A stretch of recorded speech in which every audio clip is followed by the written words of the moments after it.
went to one of the final Destiny's Child concerts. I remember seeing. Did you see me? Right oh in my the God. middle, right? Yes. I did. Okay, because I'm going, Beyonce! Beyonce! And I could swear that you were like, I was. so you did it? I did. Okay, because I was like, was she yelling at me or was she yelling at her auntie that's sitting like No, right I over saw here? you.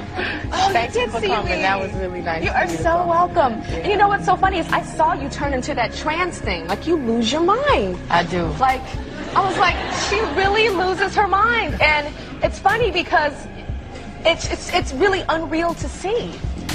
Like, what overtakes you? Because it's like, you see her right now, she's like, hi, everybody, yes, I'm Beyonce. No, I don't talk about my relationships. And then she gets on the stage, she's like, What happens when you put Walt Disney's cryogenically frozen head and Beyonce in a blender? You get Suspiria. I know, that sounded like a riddle, didn't it? No, but we're going to talk about this today. We're talking about the new Beyonce video called Spirit. And it is for the upcoming Lion King remake, of course, a Disney movie. And how curious enough that it has elements of a horror movie about a coven of witches. A movie called Suspiria. If you haven't heard of it, which you may not have, I did a full show on this a few months back because they did a remake in 2018 from the original Dario Argento film from the 70s, and we'll get into that in a minute. But we're going to talk about the symbolism that you see in the new Beyonce video, and we're going to analyze her lyrics for the true Luciferian messages hidden within it. Don't believe me? Well, hang on there. Are you offended? Hang in there. Are you part of the beehive here to shut me down? Go for it. I don't care. Now, you've heard my standard pitch on Beyonce in the past. I've talked about it for so many years now on IlluminatiWatcher.com. Banned videos from YouTube. Books, controversial books I've written about her. Well, with her in them. I actually did write a book all about Beyonce. It's on Amazon. It was a Kindle book. I didn't publish it as a paperback. It wasn't quite worth that devotion of energy. But it's got a ton of images on there of her doing the Illuminate Confirm. So you already know my whole deal on Beyonce. She's definitely 100% Illuminate Confirm. Don't try to tell me otherwise. So we're just going to get right into the symbolism. First, the all-seeing eye. You knew it was coming. It's in every one of these videos by these handled artists. The most classic symbol of the esoteric doctrine. It represents the Illuminati secret religion because it is the awakening of society to the New World Order. They believe they are opening up the eyes of the masses. Busting open that third eye, the pineal gland. Trying to enlarge that big old pineal gland. The true religion of the occult is, of course, Luciferianism. And that's why you see it in the video. Again, I'll have these images on IlluminatiWatcher.com. I'm basically reading you my article I wrote about it. But you can see the dancers are situated in a circle, forming an all-seeing eye, and then at the end of the video, you can see Beyonce standing in the center of another group of dancers, forming the iris of the all-seeing eye. She is, of course, the head of the big Illuminati agenda here, so, of course, she takes a central role in the eye. And then I've got some images from her past usages of the all-seeing eye. Of course, Jay-Z's connected, and why not, right? We all know that. Now, Suspiria. This is a film. I've got this thing for occult horror films, and Dario Argento nailed this film back in the 70s. It's really good if you like this sort of thing. And then 2018, Guadagnino remade the film, which I think had Argento's blessing even, because I believe he was at the premiere. But it was a well-done movie. I liked it a lot. And in the film, of course, it's the same plot line as the original one. It's this secret coven of witches in a dance studio. And it has to do with this central theme of the three mothers that Dario Argento had with his trilogy of films. Suspiria was the first one. Inferno was the second, and Mother of Tears was the third. That's the one that starred his daughter, Asia Argento, who you may recall was the girlfriend to Anthony Bourdain, who died mysteriously. Well, I don't know if it was mysteriously, but he died. She was one of the founders, the architects of the Me Too movement, but recently got in trouble for messing around with an underage boy, which I don't know. And I talked about that in the past, about the double standard there. I mean, the guy was like 17, and she, I don't know. Like, I get it. It's not okay. It's not okay. But it's not quite the same as a certain billionaire who's got 13-year-old girls doing massages. And I'm not going to talk about that, but you know what I'm talking about. Anyways, back to Beyonce.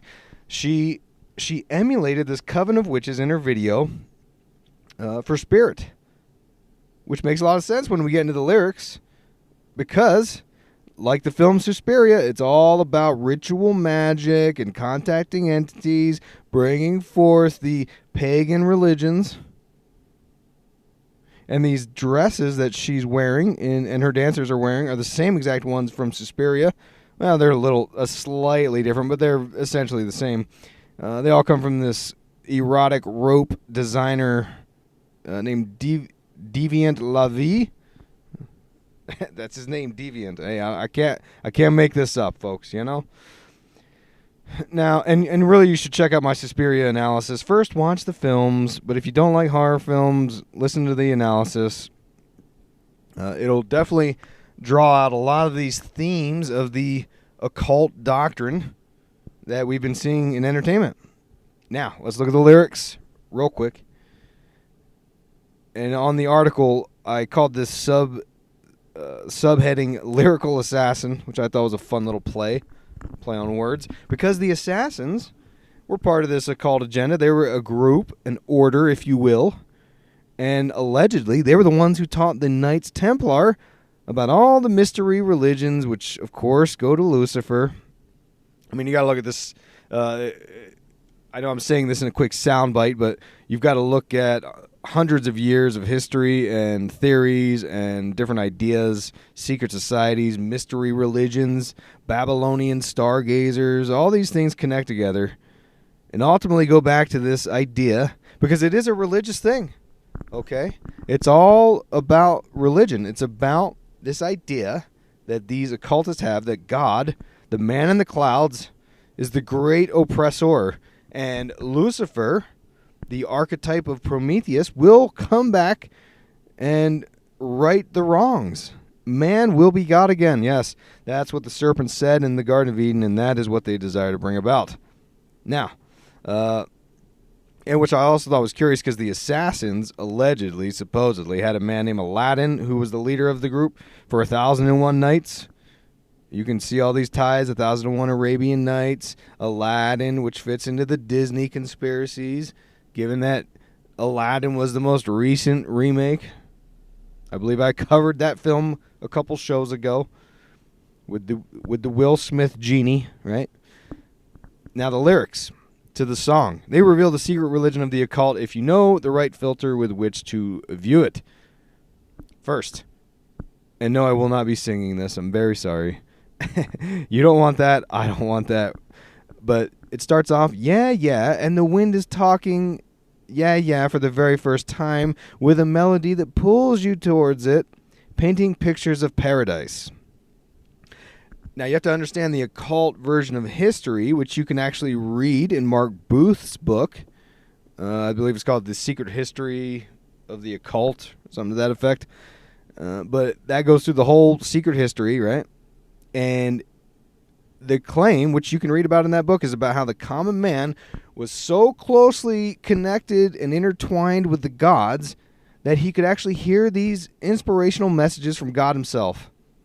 And the conduit for that were the natural elements. The wind was one of them. In fact, I believe in the book it references the story of a man who is walking down the path in the woods, and the wind blows, and he could tell that God was inspiring him to take a different path that day, and whatever. They were more in tune with nature, more in tune with God back then. And the wind could whisper inspirations directly from God to the man. Now, this golden age of man was further suppressed, pushed to the subconscious. The pineal gland has calcified and shrunk, and that is why we can no longer do these things, and that is why they need the occult practices of magic, Dionysian, Apollonian rituals. That's why they do these things, to make contact with the divine, which is what you see and hear about with Beyonce. Next line, she says, saying rise up to the light in the sky, yeah, watch the light lift your heart up, burn your flame through the night. So when we see these references to the light, we know that this is a reference to the enlightenment, the illumination of the dumb masses into the Illuminati occult agenda. Over 300 pages of esoteric doctrine exposed. Ancient wisdom from the mystery schools. Embedded into your favorite music, films, and TV shows. Symbolism hidden in plain sight.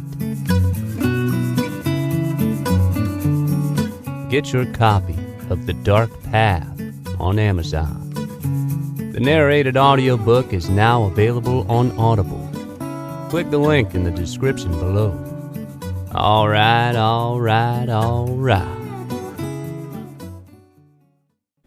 Because the light is a reference for Lucifer, the guiding light for humanity. Don't believe me? Look up Helena Blavatsky, Alice Bailey. They all talk about it. It's very clear once you know what you're looking for. Next line, she says, woe, spirit, watch the heavens open. Yeah, spirit, can you hear it calling? Well, sounds like very familiar with Sasha Fierce and the spiritual possession of Beyonce that she claimed, I mean, her words, not mine, that a spirit takes over her. Which later, years later, she would say that she killed Sasha Fierce and merged the personality. She reconciled the opposites, the Baphomet. I'm spitting here. I'm dropping knowledge. I'm freestyling here. You know this thing. Most of you have followed me long enough. You already know all the stuff, so I'm not going to go deep into this, but it's all about direct contact with the spirit world, channeling entities, channeling the goddess energies, right? And if you don't know what I'm talking about, if you're like, who is this insane person screaming at me about Beyonce with eyeballs and the ghosts and stuff? Well, you got to pick up, here's my advice, because I've written many books. There are many like them, but this one is mine. There's a book called Sacrifice Magic Behind the Mic, and it's all about the hip-hop conspiracies, and I go into all this stuff. I talk about your girl Beyonce, how she's letting the demons in her, And you can pick it up on, Amazon. You can pick it up on Audible as an audiobook. Get it for free, why don't you? If you go to IlluminatiWatcher.com, I got a nice little link for you, a little enticing link. Hit the link, go to Audible, get it with a free trial. You don't have to stay subscribed. Just get the book and get it for free. I don't care. I just want you to know, I want you to be armed with the truth. Because these cats that run the music industry, they think they're pulling the wool over your eyes, and they probably are if you don't know these things. So you got to wake up. You got to get with the program, because everyone else is going to follow down this path. Why is my voice cracking? Sorry. I'm in puberty at, this late stage in life. Now, we've got, okay, we're getting off topic here. Next line. Yeah, and the water's crashing, trying to keep your head up high. While you're trembling, that's when the magic happens, and the stars gather by your side. Well, of course, she references magic right there. We're talking about ritual magic, something Disney knows all about, Walt Disney himself. He was in the Order of Desmoulins, Jacques Desmoulins, the leader of the Knights Templar, the guy talking to the Baphomet. And Disney of course, talks about magic. They're very clear about it. It's a reference here to ritual magic, a practice used to make contact with these entities in the spirit world, like Sasha Fierce. That's why they do the rock diamond. It's the triangle of manifestation, a very common practice in magic. That's why Beyonce and Jay-Z do the triangle manifestation all the time. They understand it. They're garnering energy, making contact with the other world, the other realm. And if you look at, let's go a little crazier. She says, and the stars gather by your side. Well, what are we talking about? Are we talking about pentagrams or are we talking about stars? I don't know. Next, and this is where the song kind of wraps up. This is kind of the most telling verse. She says, your destiny is coming close. Stand up and fight. So go into that far-off land and be the one. Oh, no, I'm sorry. And be one with the great I am. I am. You know what that means. The great I am. A reference to the integrated ascended masters of theosophy. Again, back to Helena Blavatsky. I am is the common phrase used. They believe there is this group, and she's saying you can be one with the great integrated ascended masters. Once you understand the Illuminati illuminate ways, they're chipping away slowly and steadily, indoctrinating the masses with this occult agenda. Is it going to happen in the next 1 year? Probably not. 5 years? 10 years? Maybe. 20 years? Yep. Because they're going to have the singularity open. AI is going to bust through. We're all going to be merged into the matrix, into the 5G kill grid, which, by the way, is coming up soon. I've got an episode on the whole 5G agenda. I want to explain to you why it's going to kill us all. So stay tuned. Stay subscribed for that. It's going to be a good one. But, yeah, I'm not really surprised by any of this stuff. As you know, I've been exposing Beyonce for many years. Many people don't like it, but it's true. She's been chosen as the goddess to lead the unsuspecting masses down this new world order path. She's joining Disney. And we could have a whole show on Disney, honestly. The big multimedia mogul company that's turned into. Disney. Oh, they were just making cartoons for kids. Oh, really? Yeah, now they own all the news and the sports channels and all that stuff. Global domination, which will flow into global manipulation. And the ultimate end game, ushering in the new age, the new religion. They believe this to be the great work. They believe they've got a higher calling to do this. They need to usher in the age of Luciferianism. I want you to be prepared to understand that. I want you to be armed with the knowledge so you can make the choice for yourself. I mean, I don't care. You could join Beyonce in the Lucifer worship. It don't bother me none. I know what my values are, and I just don't want to see you get duped. I've been duped for many years, and I've had multiple stages of red pilling. And I want you to get that too. I want you to have some clarity on what's going on in this world, because no one else is covering this stuff. All right. That's all I've got for you for now. Quick plug. If you could leave me a review on iTunes, I'd appreciate that greatly. I see how many people are listening to the show, and I love that. I love you for that. But you know how to take us to the next level? How do we take our relationship to the next level? You can leave a review on iTunes. You could tell me you love the show. You can tell me to go kill myself. I read them all. I'll read every single one of them. And I want to see what you think. What do you think about the show? Don't be quiet about it. Don't be silent. I'm here for you. You're here for me. Let's do this. Leave a review on iTunes. I will read it. And I do want to thank you for your time. And as always, stay woke.